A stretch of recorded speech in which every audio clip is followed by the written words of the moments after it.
Have you ever had one of those days where everything starts fine, but then someone says something, one careless word, one dismissive look, one rude comment, and suddenly your whole mood collapses? You feel that tightness in your chest. Your mind starts racing. You replay the moment over and over, and before you know it, the entire day is ruined. Maybe it was a coworker who took credit for your idea. Maybe a stranger cut you off in traffic and flipped you the bird. Maybe someone close to you snapped in frustration and aimed it right at your heart. And the worst part, they probably forgot about it 5 minutes later. But you carried it. You nursed it. You let it poison your afternoon, your evening, even your sleep. Now, multiply that by weeks, months, years. All those little moments you couldn't let go of, they pile up. They become invisible stones you carry on your back. Your shoulders ache.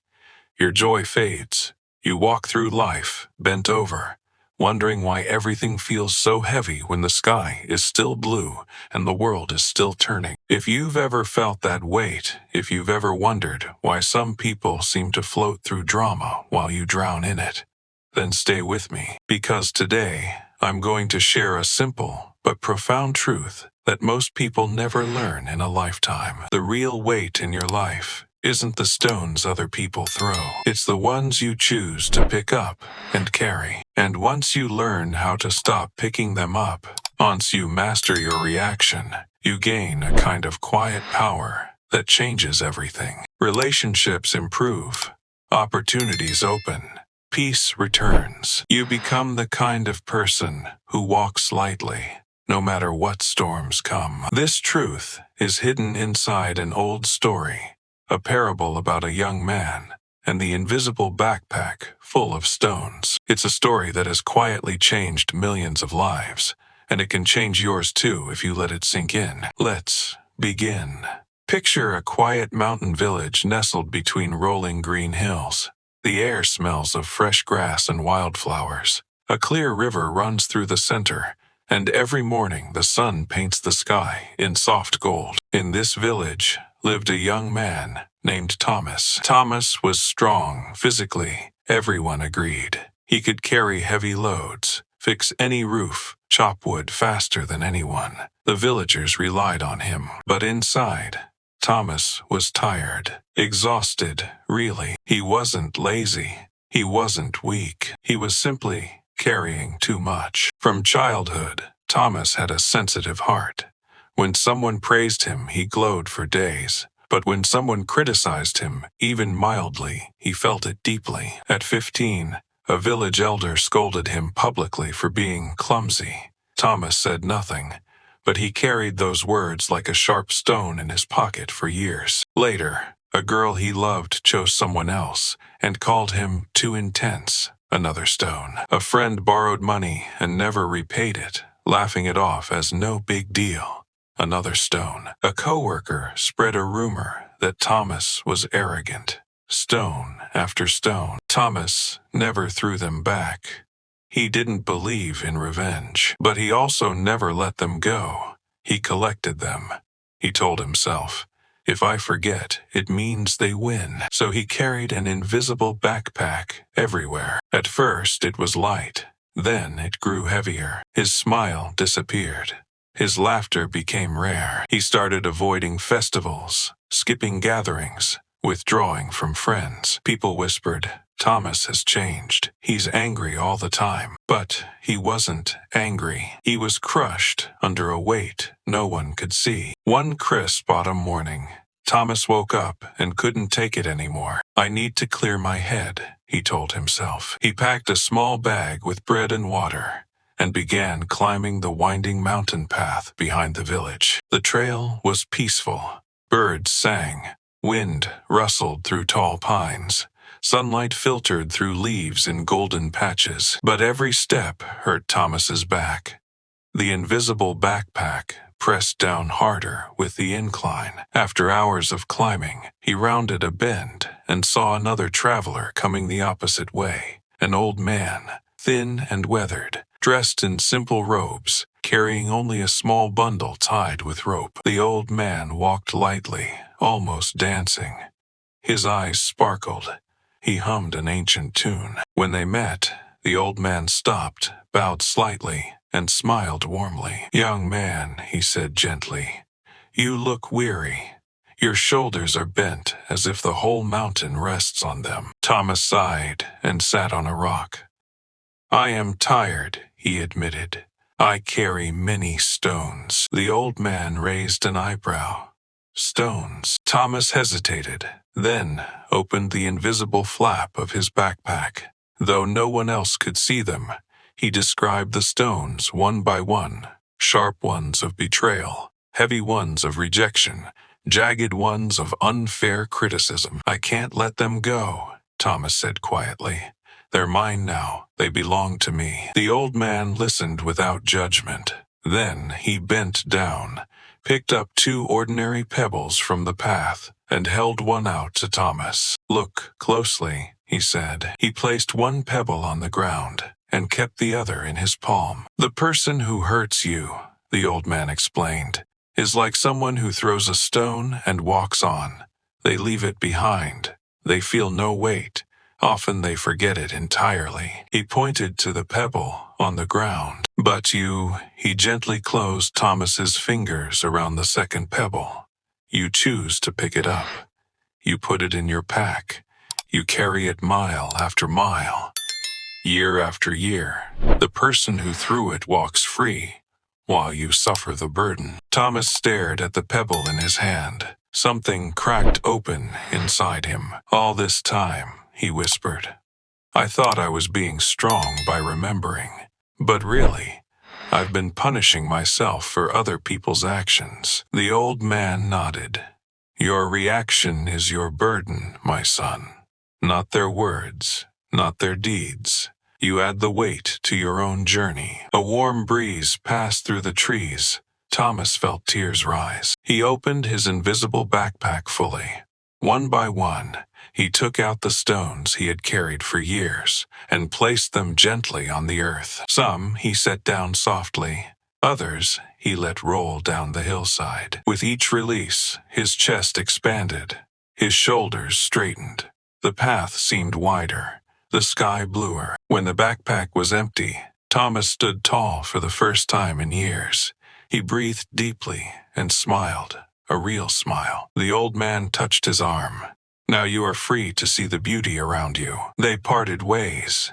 Thomas continued up the mountain, but his steps were light, almost joyful. From that day forward, whenever someone tried to hand him a new stone through anger, gossip, or carelessness, Thomas paused. He asked himself one simple question: "Do I really want to carry this?" Most of the time, the answer was no. He let the stone fall. He walked on. His life transformed. Colors returned. Laughter returned. Love returned. And the old man's words became his quiet mantra. The real weight isn't the stone they throw. It's the one you choose to carry. Now, let's bring this home. That moment on the mountain path, that's available to you right now. You don't need a wise elder or a perfect trail. You only need the willingness to stop picking up stones. Let's talk about why this is so hard and why it's so powerful when you finally do it. Modern psychology and ancient wisdom agree on one thing: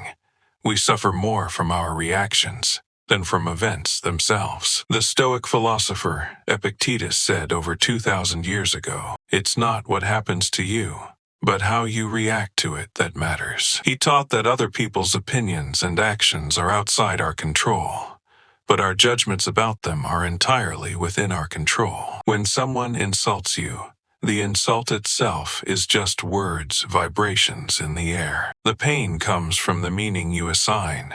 "This proves I'm not good enough," or "They're right, I'm worthless." Cognitive behavioral therapy, CBT, one of the most researched forms of therapy, confirms this.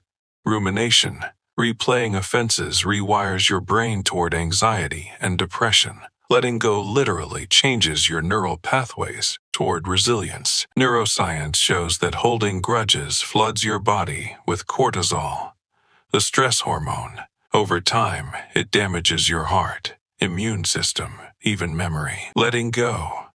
It triggers oxytocin and serotonin, the chemicals of calm and connection. In short, carrying stones hurts you far more than it ever hurts the person who threw them. Here are real people who learned this and changed their destinies. Nelson Mandela spent 27 years in prison under brutal conditions. Many would have emerged bitter, plotting revenge. But Mandela chose not to carry the stones.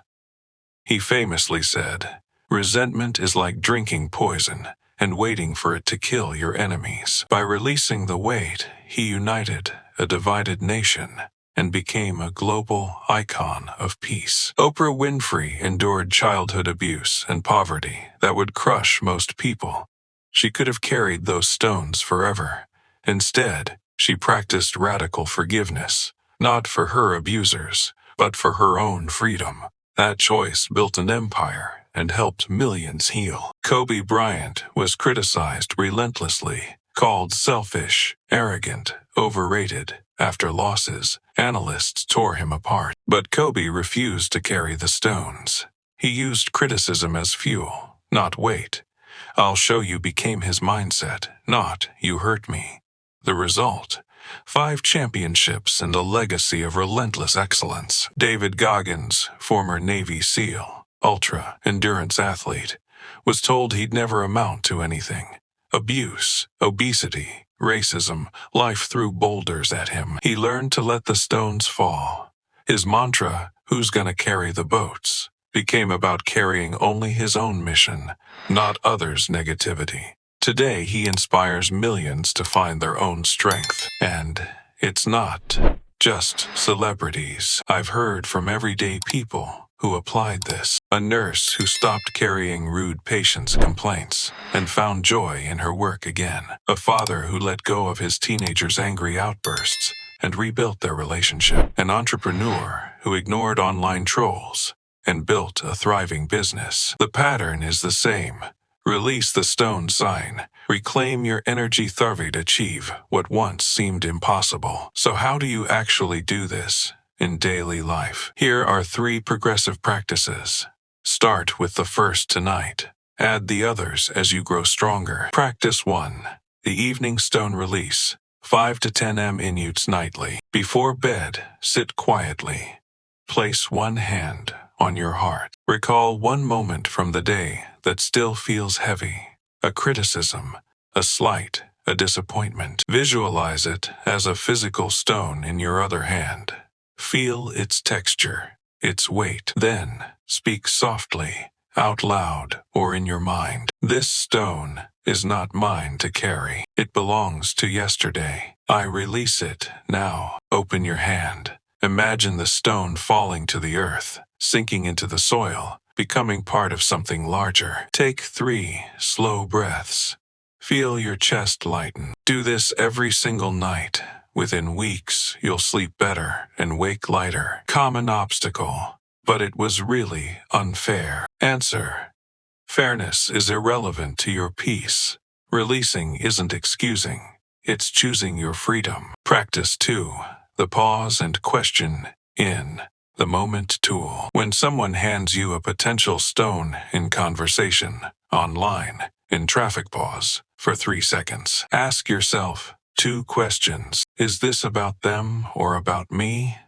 Often, it's their stress, insecurity, bad day. Do I want to carry this for the next hour, day, week? If the answer is no, silently say, "I let this stone fall." Then, redirect your attention to something you control. Your breath, your next action, your values. This takes practice.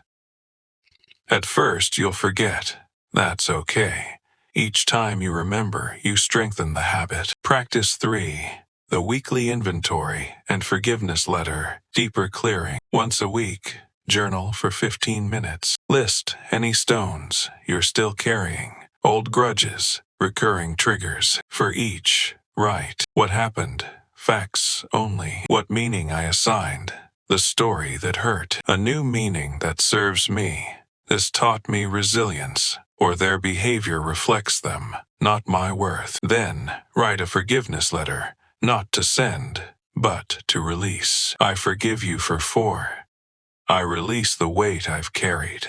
I choose peace. Burn or tear the letter symbolically. This practice clears decades-old stones and prevents new buildup. Over months, you'll notice fewer triggers, deeper relationships. You stop reacting defensively. More energy for goals. Genuine joy returning. Imagine waking up 6 months from now. No invisible backpack. Shoulders relaxed. Heart open. Ready for whatever comes.